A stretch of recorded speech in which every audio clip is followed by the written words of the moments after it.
is Anna Imagination with the Healing Garden. And welcome to Shifting Perspectives. I am taking a minute to really sit back and assess my own apprehension, which easily can be interpreted as maybe fear. No, apprehension. It used to be fear. And my fear is one of those things where if you're afraid of something, that's your first clue that that's where your answer and solution lies. So right now, and for a while now, my fear has been talking to people. So my research has been, and my studies has been, what is socialization? How do you interact with people to talk to them? How do you connect with people? So I've been studying the sociological layout of communicating with people. And the closer I get into this topic, the more calm it's gotten for me. The more I've delved into this, the easier it's gotten for me to reduce my social anxiety. So that now it was fear, social anxiety, down to apprehension.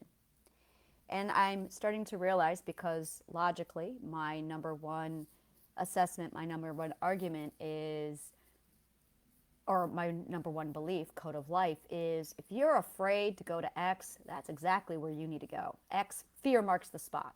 Not X marks the spot, fear marks the spot. So I realized just now that based off my logical conclusion, I need to go talk to people. Now, in 2020, when I first came here, I had no problem walking all over the place and talking to every person in New York. The thing is, when I talked to them, there were certain rules. The first rule was you can't know anything about me, not even my name. So I gave them a false name, and I gave them a real fantastical backstory to put up a boundary, so that I was this mysterious, unnamed thing that just, boop, showed up, did weird shit, and then vanished, which I loved, they loved, everyone was happy. After 3 months of that, I felt disconnected because no one knew me. I felt invisible. So I realized that in order to connect with people, I actually have to allow them to know me. Now that's opened up a whole nother can of worms where I did like everybody else, went, no, I don't want them to know me because that's vulnerability and that'll hurt me. So I get it. So now I'm going, all right, what is human connection? Why do I have this fear of people knowing me? Why do I have a fear of people knowing me? What I'm afraid of will happen if they know me? That's a really good question. I don't know. What am I afraid will happen if they know me? They will call me crazy. Now that's easy. So they will literally question my intelligence, which is my biggest, leave my brain alone. And I think that's really it, is they attack my brain. They don't go after anything else. They go after my brain. And my brain has been under bombardment my whole life, which is why I'm so aggressively protective of my brain now. I'm at a point where, and I realized this yesterday, I am finally at a point where I am accepting zero critique on my perspective. And it feels really good to finally put that down in law and say, my perspective is not available for people to rip apart and critique. And I have a very, very logical reason why. But the fact that I'm finally at that point where I can name it, declare it, and take ownership for it, and then put distance over, basically put that boundary up, is exactly what I need right now for my mental health. And I don't know how long I'm going to be doing this, but this is what I need for my mental. So I don't care. And once I realized that that boundary was in place, well, let me think on this. And here's the other thing. I went into a party 2 nights ago. Yeah, Friday night I was at a party. And I went in, talked to somebody there, talked to a lot of somebodies, and I realized I could just ask them, help me with a social experiment.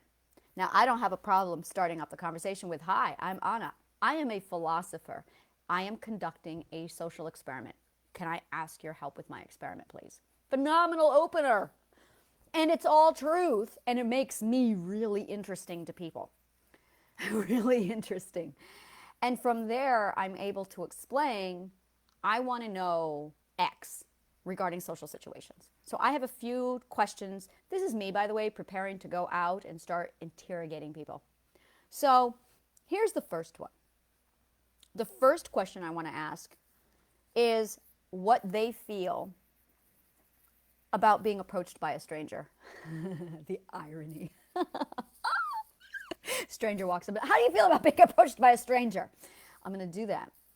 How do they feel about being approached by a stranger? Now, I'm going to ask you this question. How do you feel when a stranger DMs you? How do you feel when a stranger approaches you?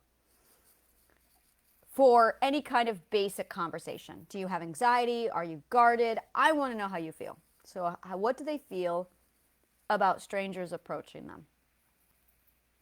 Now, my next question is, what conversations do they enjoy talking about the most?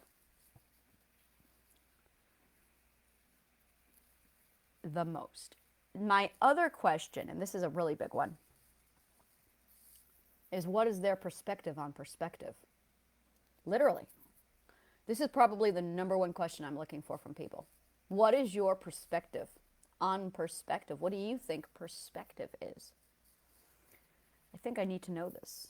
What is your perspective on perspective? My problem is finding people who are willing to be subjected to this kind of questioning. It's not a problem. I live in fucking New York City. There's people all over the place.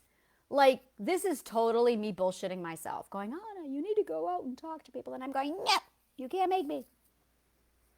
And this is it, really. This is it right here. What they feel about being approached by strangers. Now, I can tell you right away, interruption is a big part of it. Not knowing how to properly interrupt. That keeps coming up. How to politely interrupt.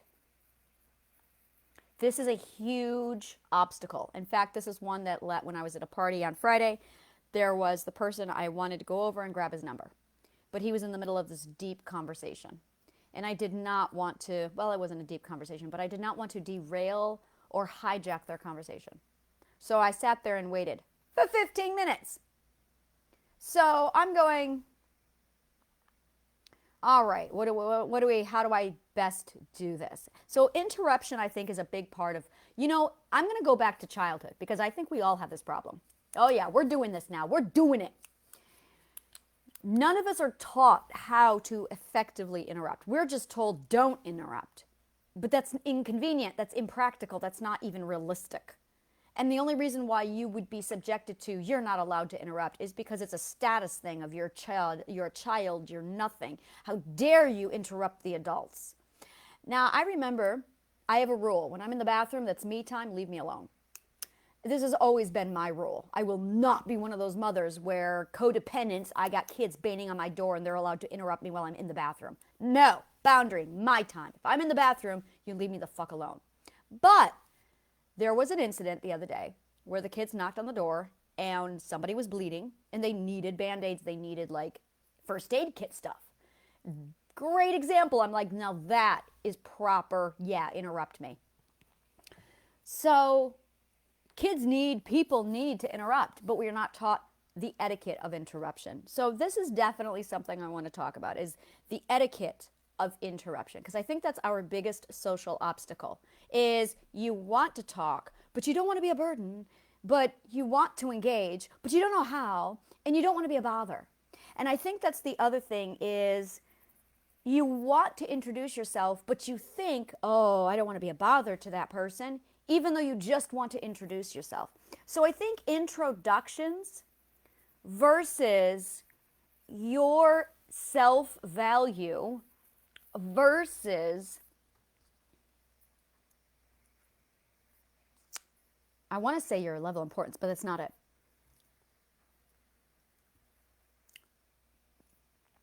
respect for the person. That's what it is. So it's like there's this internal war between you want to introduce yourself, but you don't want to disrespect them or burden them. And I'm going to use the word burden. And it's like this war between, I want to say hello, but I don't want to be a burden. I don't want to bother them. So maybe we should talk about what bothers you about a stranger approaching, which we're back to the first question, what they feel about strangers approaching. Does it bother them? And I think this is the biggest fallacy, the social fallacy. And that's what I'm looking to do. I'm looking to eliminate social fallacies. I'm going to call this social fallacy experiment, because it is the social fallacy. Yeah, that's it. Social fallacies that are getting in the way of us effectively socializing. So as I break this down, it allows me to, like, I can break the ice. I know how to break the ice now. That was a big deal, knowing how to break the ice. And I can hear this already being a question, because I have already been asked this. But I'm not a philosopher. I'm not interesting. Technically, we are all philosophers. You could say that you are starting to get into philosophy. You could say, and it's true, you could say that you are conducting a social experiment. You don't have to be a philosopher for that. You can just say, excuse me, I am conducting a social experiment. So there's knowing how to break the ice. And then there's all these fears, all these social rules that we have in our head that we were taught as children that really need to get out because they're no longer valid. The problem is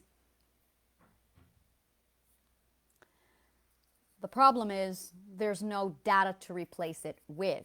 So you'll have an empty space. Oh, why does this feel like physics or math? This feels like science. This is science. I know it is. Placeholder. That's what it is. You need a placeholder. What is this? I know what this is.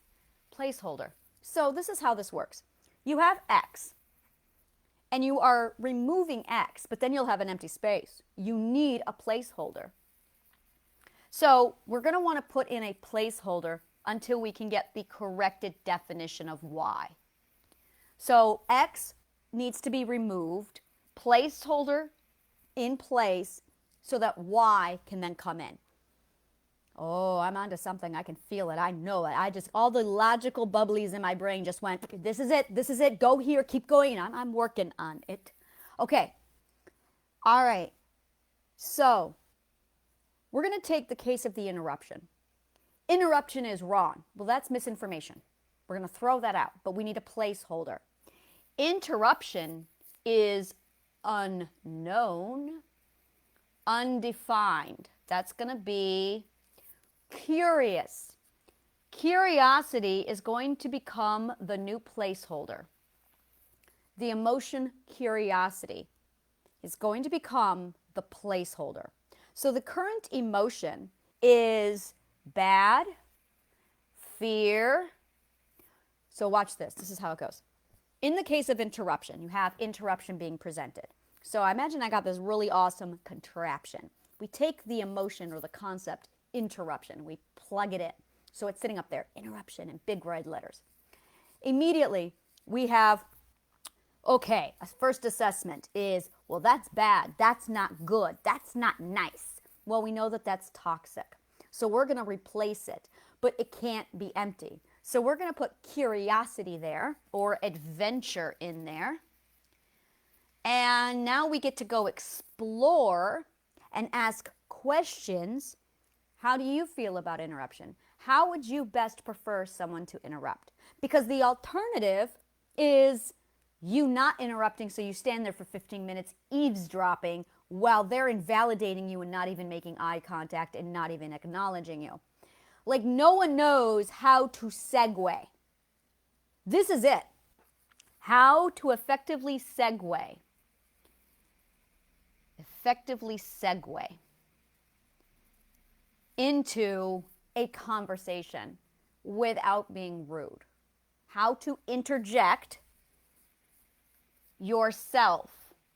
I don't want to interrupt. I don't want to interrupt. I need to talk to my partner because he's really good at this stuff. I'm going to have to ask him because this is the stuff.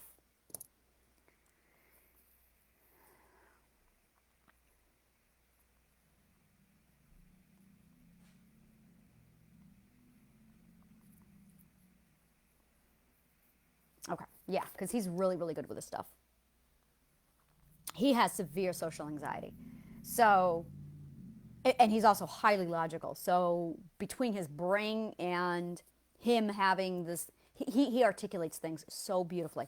So, that'll allow me to really hone in on the issue and the solution. So, now if we take, so interruption seems to be the biggest problem. Interruption. And then the other thing is you don't want to be a bother. Well, I know exactly what that is. That's self-confidence and that's a lack of self-value. I know all the psych work. But now I want to look at how to basically ensure, like in most cases, I think I'm looking for statistics. Like I think, oh, I'm bothering somebody. And you have this every single time, 100% of the time. But what if we go out and we introduce to 10 different people? Now, here's my question. Did I bother you? Did this upset you? And then if 9 out of 10 times they say no, oh, so it's all in my imagination. I think I'm bothering people when I'm really not. So let's change that belief. Let's assume that this is a misleading belief. Let's call it a misleading belief. Now let's change the belief. You're not bothering anyone. So what are you doing? We have another placeholder. We don't know. If I am not bothering them, if I am not bothering them, then I am X, an unknown. I don't know. So we want to remove this, well, false premise. And that's exactly what it is. I have an if-then clause sitting here. So I want to remove this false premise and replace it with an actual true premise, with an actual premise. So in order to do that, I need a placeholder of curiosity. So now I'm going to become curious because it is an unknown or an undefined. And now I can go plug in the appropriate, I can explore. Hey, I love exploration. So now I'm going to change another word here to explore. So curiosity, adventure, explore. Those are going to become your placeholders. So that as you go out, if I am not then X, false premise, then I am unknown. I don't know. So we are going to become curious now. We're going to go adventure and explore. And I'm going to figure out what I am. If I'm not bothering you, then what am I doing? Because my parents taught me that I was bothering them just for breathing. So let's undo all of that. Let's figure out what the actual truth is. And this is it, is let's actually go for my truth. Instead of my parents' truth from their creepish abuse, now I'm going to switch it around so it's going to be my truth. And my truth is going to be based off of actual logical data, not assumptions and stories. You know, that's something I created the other day was story sickness. Oh, I love story sickness. I have to talk about story sickness at some point. Love story sickness because as soon as I started putting together story sickness, my brain went, oh my God, that makes so much money. Oh my God, that's so logical. Story sickness. It's something we all suffer from. In fact, this is it, is story sickness. We all have this massive pandemic inside of us, story sickness. I'll have to explain it at some point. So, which is actually going to be my next thing. Actually, this is what I'm doing right now is I am curing story sickness. Yeah, that's what I'm doing. I'm curing story sickness. Okay, so what do they feel about strangers? Does it bother them? It's called the bother fallacy. What conversations do they enjoy? What is your perspective on perspective? How do you politely interrupt? Bother, introduction, self-value versus respect or boredom. So now my next question is, who makes the appropriate candidates for you? This is what I want to know. Who,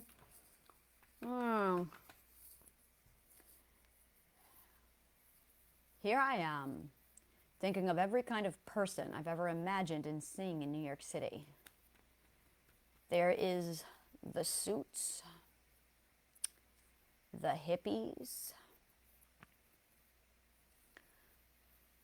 the gangs, the punks, the arts, the students,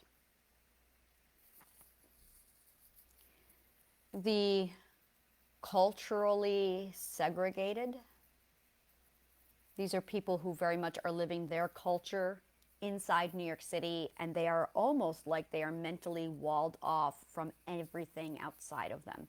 But you're on the subway with them, they're your neighbor, they're their landlord, but they are definitely culturally segregated. So there's this massive, they're part of the culture here. So you've got your gangs, your suits, your hippies, your punks, your arts, your students, your culture, your free spirits. Okay, I guess those would be the hippies. Yeah, and your arts. Okay, so maybe the hippies, the artists, and the free spirits are the same people, just variations of the same people. The suits are definitely a big part of it. The gangs. Then there's the undefined.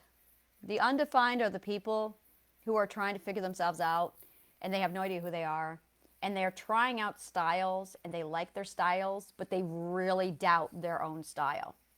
Oh my God, those are, yeah, they really strongly doubt their own style. They have zero confidence in their own style. I think that's pretty much it.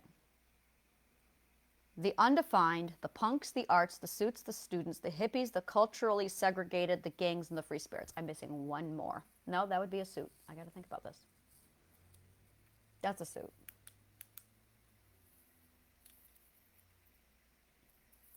Nope, culturally segregated. I'm really going through here and I'm trying to figure it out. Where is everybody? I think those are all the categories of New York City. Ah, nope, nope. The dog walkers.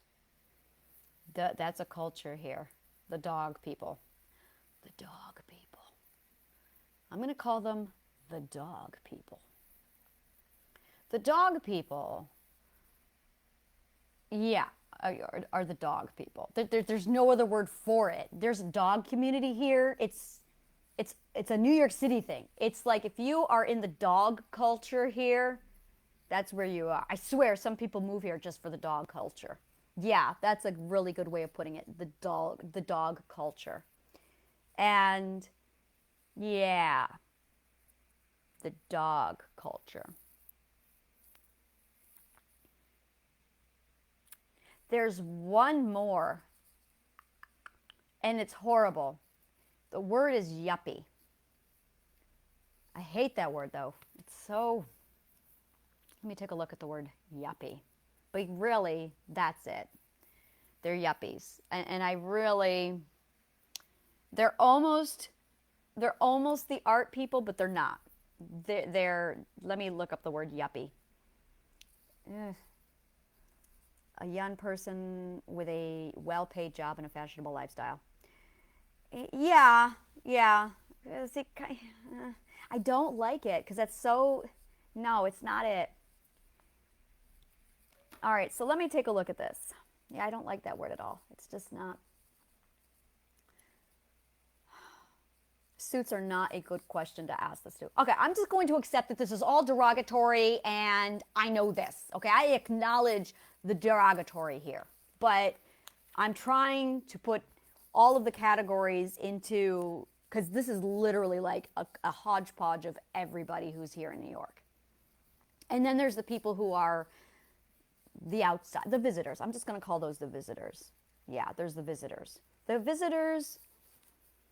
Okay, so here's all of my options. The arts would be a fantastic... Oh, I should just go to the Upper West Side. That might work. Ooh, that might work. Hell's Kitchen. Oh, this will narrow it down. Hell's Kitchen. The Upper West Side. Upper West Side. I need to stay away from Financial District. Financial District is going to give me societal expectations. They are just going to regurgitate all the repetition. They're all going to have the same answer. And I've already heard that answer. And it's the exact same answer. So Financial District is not going to be good for me. Hell's Kitchen will be phenomenal. Greenwich Village. Oh my God, yes. I love the Village. East Village would also work. Oh, this is a phenomenal exercise. Inwood would be fantastic. I've got the university up there. Inwood would be great because students are phenomenal with this because they've got the brains to think because they're thinking already. So they haven't gone dormant. Once you stop being a student, your brain goes to sleep and you're dormant. And that's the problem. So I can't do the punks because they are, again, scripts. Punks have scripts. Suits have scripts. Yeah, I don't like that word. They would have scripts. The dog people would have scripts. No, dog people have scripts. Dog people are, yeah. Free spirits would be good to talk to about this. Nerds would be good to talk to about this, but that falls into one of the categories. The culture is segregated. They're going to have scripts.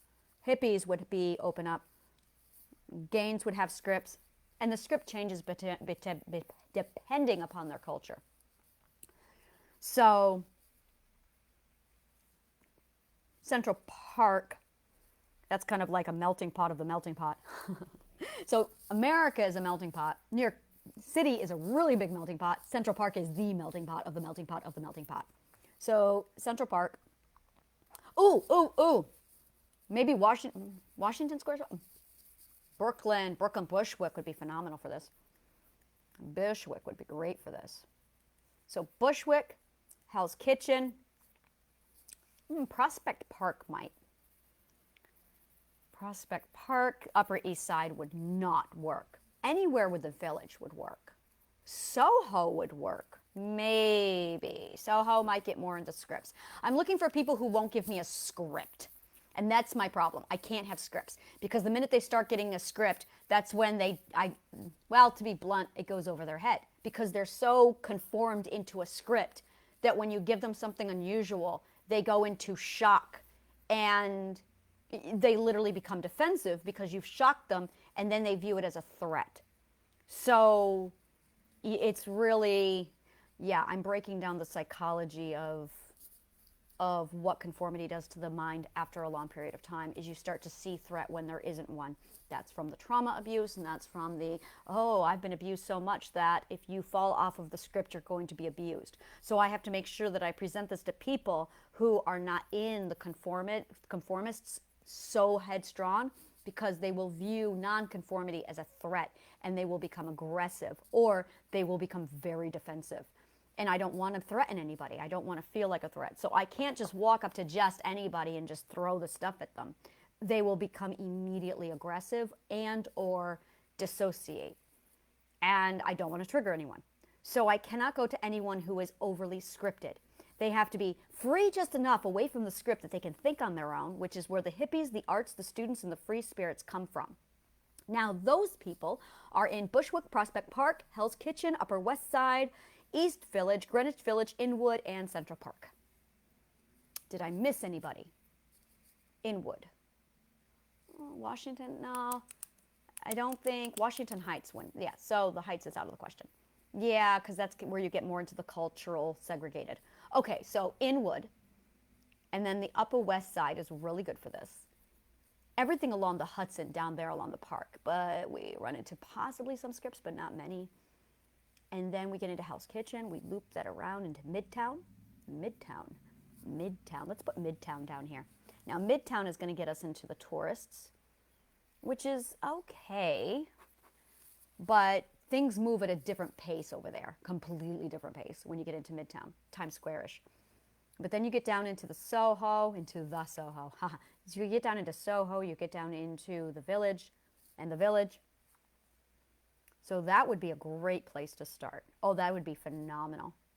So my who would be Inwood, Greenwich Village, Central Park, Upper West Side, East Village, Inwood, and financial district, anything south of Soho. Is that redundant?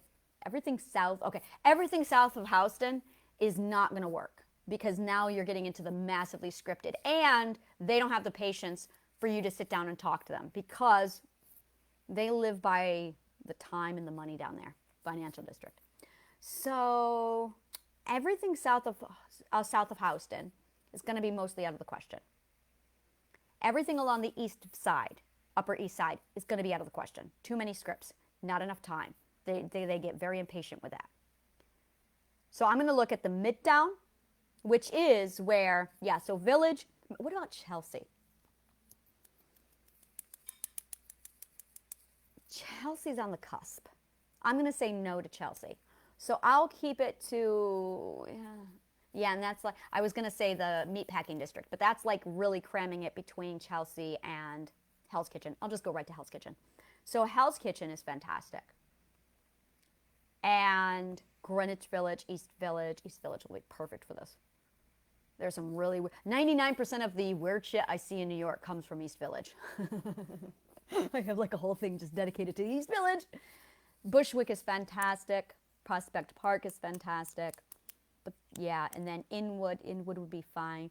Inwood would be far reach. Okay, unless I'm going for a roadie roll. Oh my God, they have the best roadie rolls up there. And it's like a 2-hour train ride just to get up to Inwood from where I am. All right.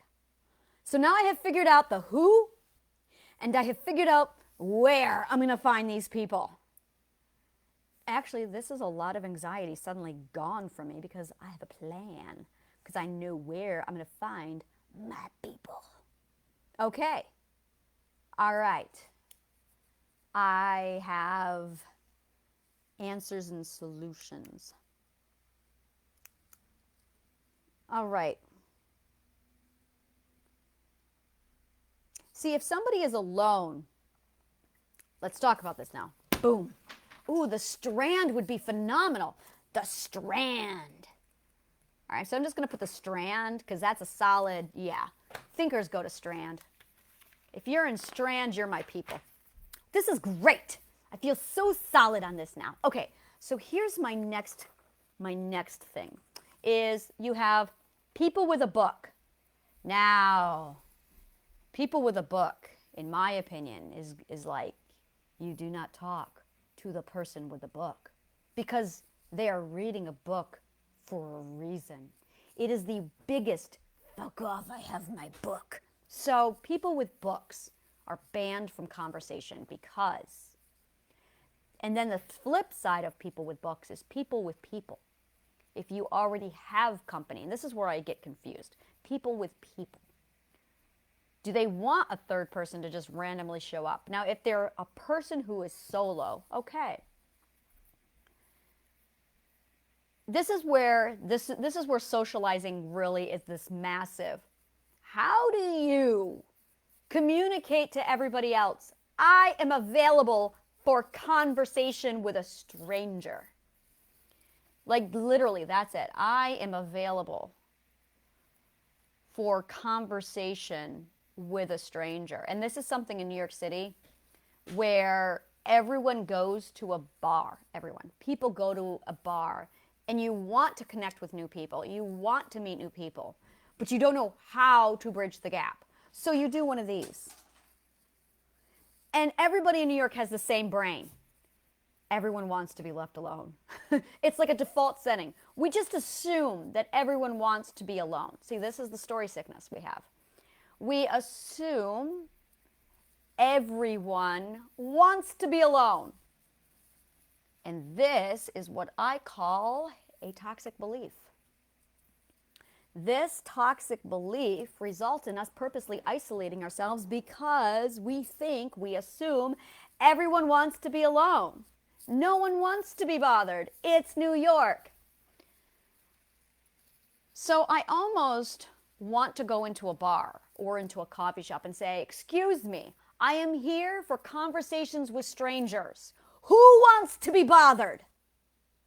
Like, and what I love most about New York is you can do this shit. So maybe I'll just do that shit. No one wants to be bothered. I am here for conversations with a stranger. Yeah, conversations with a stranger. This is what I'm calling it, conversations with a stranger. Yeah, I'm feeling my anxiety lift, like as I think about this. I'm feeling the social anxiety just vanish and drip off. And I think this is it really, is we have all these toxic beliefs in our heads of, oh, no one wants to be bothered. Everyone wants to be alone. But you, yeah, I'm getting down to this. Conversations with a stranger. This is my social experiment, my societal experiment. So when I say, hi, I'm Anna, I'm a philosopher, and I'm running a social experiment called Conversations with a Starter. Are you available for some questions? I can totally do this. All right, see, I'm going in with a plan. And now I know what I'm going to do. I know who I'm looking for. I'm looking for the hippies, the artists, the students, the free spirits. Maybe the dog people. Those are questionable because it depends. I know Yeah. Okay. So let me translate this for you. The punks are second perspective. The suits are third or fourth perspective. The culturally segregated are second perspective. And the yuppie, I really hate saying that word, is third or fourth perspective. That is why I won't talk to them, is because they're foundationals. So I literally eliminated all the foundationals off the list because they are from the first and the fourth perspective. And I'm actually looking for the fifth and the sixth and the seventh perspective. And to do that, I need to look for hippies, arts, and students. Also, millennials. Millennials will be open to this. Millennials and Gen Zs will be open to this. Oh, I love Gen Zs so much. I love millennials. So if they're also under the age of 25, maybe even 35, they would be open to this. If they have children, probably not. If they are single and have no children, who has children in New York City? I'm still trying to figure this out. I say with 2 children here. Like seriously, children are like an anomaly here. Every time I see them, I'm like, whoa, where'd those things come from? Because, like seriously. And I think it's just because my social circle has no children in it, none at all. I purposely have people without kids. So, and I know that my friends who do have kids don't have people who also have kids. We don't like those people. It's like I don't like parents because parents can be over, look at my kid, look at my kid, look at my kid. Is that all you can talk about? That's codependency. So when you're not codependent and you have parents, you deliberately seek out other non-codependent parents. So what ends up happening is you end up with a network and a circle of friends who you don't even know who has kids, if anyone does have kids. In most cases, no one has kids. So for me to see a kid in New York City is like, whoa, little people here. Wow, it's amazing. It's really weird. It's almost as if someone's put a sign on Manhattan saying, enter at your own risk. This is rated R+. Because in my Manhattan, it is rated R+. So, I think that's it. Conversations with a stranger. All right. So now where do these people hang out?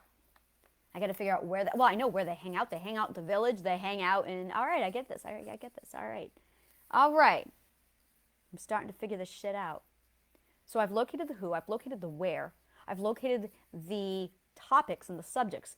I have identified the limiting beliefs that keep us in the fear cycle of social anxiety. I'm ripping apart social anxiety this week, and I'm just so excited about it. So, my question to you, because this is my online problem, is how do you feel about strangers DMing you? Like, does it bother you? Are you like, oh, people, I DM? Or are you like, ugh, somebody else is messaging me? Do you really want to be alone? Do you really want to be left alone? Or is it well, it depends. What do they want? Are they trying to sell me something? Or do they have to be interesting? Like, why? Why? Now, that being, yeah, I'm curious. Like, I don't know how to DM people. And I've got people going, I just DM people. And I'm like, well, I know that I'm annoyed when somebody DMs me. No, that's not true. Interesting. It's not the people. Ooh, it's not the people DMing me that's annoying. It's the romance garbage. Romance turns me off. Love talk turns me off. I hate it. Compliments on my frickin' face turn me off. So any kind of sexual or romantic forwardness pisses me off. Because it's a default assumption that I'm interested without actually bothering to ask me if I'm interested. So that's what annoys me. It's not the people, it's the subject that pisses me off. The subject pisses me off. Oh. So the other subject that pisses me off is the sales. Sales pisses me off. Any kind of coaching, any business to business really pisses me off. And I think that's the same for you guys. This is true of anybody. We don't like sales. Why don't we like sales? Because they want our money and they have absolutely no interest in me, right? Okay. Yeah, I'm seeing that. It's the intent. It's their intention. Like, what do you want?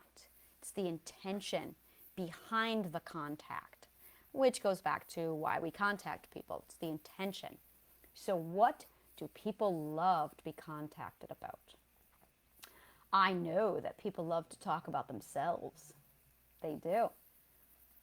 Love to talk about themselves. Not me. I don't like to talk about myself.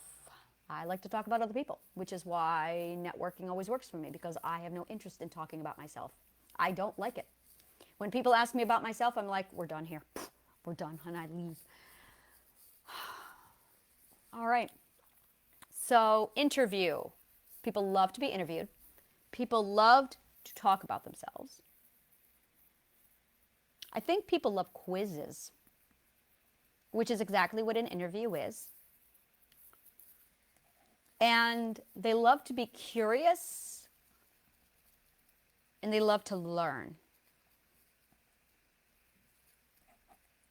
They love to be valued for themselves. Fascinating. See, now I love listening to people because that's my way of interviewing you to see if I want you in my network. But I don't know if I want you in my network until I know more about you. So I love interviewing people as a way to determine, do I want you in my network? The problem is, and I have the reverse of this a lot, I'll have people who will want to know more about me. And then I'll talk about myself. And everyone wants me. And I'm going, no, really. And then I end up with second perspective, third perspective, fourth perspective, fifth perspective, all wanting to be part of my circle. And that's overwhelming for me. And I'm like, I'm a philosopher with a really weird life. People love that. Like, so it's not about people liking me. It needs to be really about me liking people.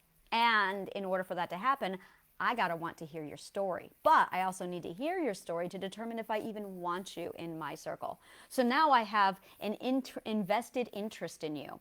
Now I want to know who you are. Okay, so I have figured this out. So it isn't the DMing that pisses people off. It is their intention that pisses people off. I'm able to now remove the fallacy, the false logic. If I am DMing someone, then I am bothering them. If I am DMing somebody with wholesome intention, with ethical intention, I like that, ethical intention, then I am not bothering them. There is the corrected limiting belief. There's the collected, it goes from being a false premise to a correct premise, which eliminates the anxiety. And now I have like no social anxiety right now. Deep breath in. All right, so social anxiety is, this is the fun part. This is where I get to draw my little conclusions. 1, unknown. 2, false premise. That's a big one. It's the false premise. Unknown, false premise. So you have all these false premises in your head that are literally like stonewalling you. False premises stonewall you into an inability to maneuver, inability to move through a conversation. La la la la la la la la. All right, so when you have social anxiety, you have the unknown because you don't know how to maneuver through a conversation because you have so many false premises that you're constantly stonewalled. And when you're stonewalled, you have no idea how to effectively navigate through a conversation. So you never know how to go, you never know how to move because your limiting beliefs, your false premises are constantly stonewalling you. You are literally being stonewalled by your own beliefs. There you go. So if you remove the beliefs, you will not be stonewalled, so you will then have the ability to move through a conversation without any difficulty. The problem is you don't know how to map a conversation, and you have all of these limiting beliefs inside of your brain that's telling you, you can't go there, you can't go there, and you're just stuck. I understand where social anxiety comes from. And once you identify the limiting beliefs, you can remove them. So how does this help all of us? Now we can converse and connect with a human being. That's what it means. I had to eliminate my toxic beliefs, which is I'm bothering people and I have no idea what they want to talk about, which is why my other question, what's your favorite subject to talk about, is such a great question because it now puts them in a position where I'm guaranteed to talk about a topic that they are enjoying. What do you want to talk about? What do you want to talk about? There you go. And here's the other problem. you have two people who have no idea how to navigate stranger conversation. No idea. So, as a result, you're both stonewalled and you're both shell-shocked.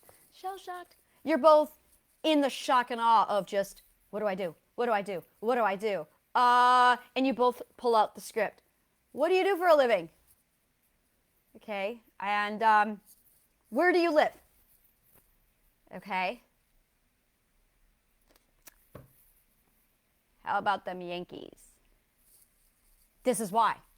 Is because when you have social anxiety, you don't know how to manage, navigate, and you have all of these limiting beliefs inside of you like, I don't want to interrupt. I don't want to be a burden. I don't want to bother them. I have no idea how to communicate with a stranger. This is it. All right. All right. I think I'm all set and I'm good to go. So yeah, please let me know. I would love to know your questions to these answers. I would love to know what you love talking about. I would love to know how you feel about what intentions you love being DM'd about.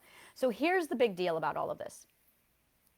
The more data I get from everybody that says, this is the truth, this is actually what I like, this is actually what I want to talk about, you actually don't bother me, that accumulated data, 10 out of 10 people said that stranger conversations doesn't bother them. Oh, look at that. I had a false premise. 10 out of 10 people said that they're not bothered when strangers confront them. They prefer it. Oh, well, that eliminates my false premise. I personally love when strangers approach me to talk to me. Hi, I'm the first to say it. I love it when strangers approach me randomly to talk to me because it immediately opens the door for a conversation that I'm craving to have. I want to talk to people. I want to talk to strangers. I want to know new people. But in order to do all of this, you need to get over these set things inside of your head. All right, I know what I'm doing now. Okay. I believe I have done everything I need to break down social anxiety. Dun, dun, dun, dun, dun, dun, dun. So I am doing case studies. If you want to become one of my case studies, it's $500 a week. The information is down below. Click on the little link for contact on it. It's under my Linktree account. And let me know you're interested in becoming a case study. Flip side of all of that, if you want to get into Triadic Healing, the beta test, I'm doing $150 a month or $1,500 a year. And it's literally Triadic Healing. It's in the beta program. And it literally walks you through 100% of everything you need for Triadic Healing in its trial setting. So far we have one case study in and 5 weeks. And it's already reversed everything. So if you're wanting to jump in on Triadic Healing and start trying that out, $150 a month for that. Take a look at the link below. Thank you so much, and may the kindest of words always find you.